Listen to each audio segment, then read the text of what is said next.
ఇంట్లో చూసుకోవడానికి ఎవ్వరు లేరు. ఫ్రెండ్స్ అందరూ కూడా ఆఫీసెస్కి వెళ్తున్నారు. నాకు ఈరోజు ఆఫీస్ ఉంది. సో ఈరోజు మా వాళ్ళు ఏం చేస్తారు చూసేద్దాం. ఈరోజు వీళ్ళని స్కూల్లో వదిలిపెట్టాలి, టైం అయింది, అందుకే వచ్చి నన్ను లేపుతున్నారు. ఆస్ట్రేలియాలో పెట్ బోర్డింగ్ స్కూల్స్ ఎలా ఉంటాయి నేను ఈ వీడియోలో చూపిస్తా. స్కూల్కి వెళ్ళే ముందు వీళ్ళిద్దరికి బ్రష్ చేయించి ఇంకా మార్నింగ్ ఫుడ్ ఇప్పించేసేసి అలానే పొట్టిదాన్ని కొంచెం మూడ్లోకి తీసుకురావడానికి కాసేపు ఆడిపిస్తా.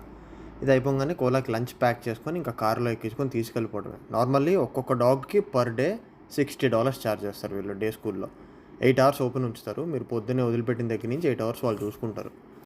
మనం వాళ్ళని వదిలిపెట్టి వెళ్ళిపోయిన తర్వాత ఏం చేస్తున్నారని ఆలోచిస్తూ ఉంటాం కదా, ఆ టెన్షనే లేకుండా వీడియోస్ తీసి అప్లోడ్ చేస్తూ ఉంటారు పోర్ట్ఫోలియోలో. స్కూల్లో అడ్మిషన్ దొరకాలంటే వ్యాక్సినేషన్స్తో అప్ టు డేట్ ఉండాలి మన డాగ్. అండ్ అలాగే డీసెక్స్ అయిపోయి కూడా ఉండాలి, లేదంటే అడ్మిట్ చేసుకోరు. అండ్ అలాగే హెల్త్ ప్రాబ్లమ్స్ ఇంకా యాంగర్ ఇష్యూస్ ఏం లేకపోతేనే తీసుకుంటారు వీళ్ళు.